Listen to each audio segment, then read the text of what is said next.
Hello, today I wanted to talk about this expression over here. Hold on, let me get my spotlight. Yeah, my spotlight here. A jack of all trades, master of none. What does this mean? A jack of all trades, trades means jobs. If you're a jack of all trades, it means you can do a little bit yourself. You can do a little bit of everything yourself. You are not a master, you're a master of none.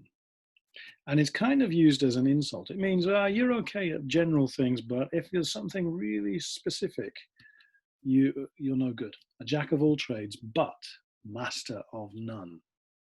You can do some jobs, many jobs, so well, but none very, very well. And we use this term. Another way of explaining this is a generalist or a specialist. These are opposites. So a generalist, I am a kind of a generalist teacher. Yes, I specialize in teaching English, but I teach children, I teach older people, I teach adults, I teach high school kids, junior high school kids. I teach everybody. So really, I'm a generalist. I teach one-to-one or I teach in groups. I'm not a specialist. A specialist, if you're a teacher, would be maybe working in a university, studying one subject, very small area. Maybe teaching only 25-year-olds or something. I don't know. That's a specialist. So kind of both have their good points and their bad points. But this expression usually it thinks that a generalist, a jack of all trades, is a bad thing. Yeah, another term is an odd jobber. You do odd jobs.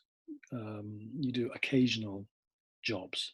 You don't really have a proper expertise. An expert would be like a university professor or a high-level engineer or an excellent English teacher or something. I don't know. An expert. Again, it's kind of negative. Oh, you're just an odd jobber, not an expert. And also there's the idea that maybe you are self-taught. You taught yourself everything you needed to do by doing the job. Instead of the opposite would be highly educated, going to a university and studying for many years and coming out with a very expensive piece of paper.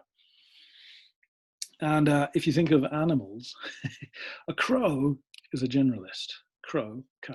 Crows, because they can survive, they can do all sorts of things. They can eat anything.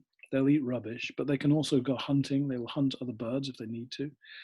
And therefore, crows are everywhere in Japan. Whereas the more specialist eagle, which can only catch one kind of animal, is rarer and rarer. They can only live in some places because they don't have general skills.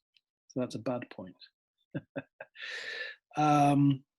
Okay, now, so usually this is a bad thing. We say, oh, he's just a generalist, a jack of all trades, but master of none. However, there is a positive spin on this, and that's called a Renaissance man or Renaissance woman, particularly about Leonardo da Vinci. That in the Renaissance in Italy from 1400 to about 1600, there were people who were great scientists and artists. So they were jacks of all trades, and they were masters of all of them, particularly like Leonardo da Vinci or some of those great artists. I forget the names. But there were many, or great scientists. Albert Einstein was a bit of a Renaissance man. He was, of course, a great physicist, but also he could play the violin. And later in his life, he became a political activist, talking about pacifism, against war. So he would be an example of a generalist, but was also a specialist. He was an expert in physics. So it's confusing. I would also argue that some of the best artists, they don't just do one kind of picture. They might do a portrait of a face, and then they'll do a landscape, or then they'll do something abstract. So to be a great expert, you actually have to try many different things, I think. But anyway, I don't make the rules of language or the terms. Let's see. Oh, where's my other one? Oh, here we go. Here we go. Okay, I made 3 questions. Number one, are you more a specialist or a generalist? Are you good at one thing? Are you good at English but bad at math, or something else? What do you think? Number two, which is better, to be a jack of all trades or a master of one? Yeah, which is better, to be okay at many things or to be an expert at one thing? I mean, if you want to have a surgery, you want a doctor who's an expert in everything, right? Oh, sorry, no, an expert in one thing. If you've got a heart problem, you want to see the heart doctor. You don't want to see just the family doctor. Maybe, I don't know. Number three, is it possible to be a master at more than one thing?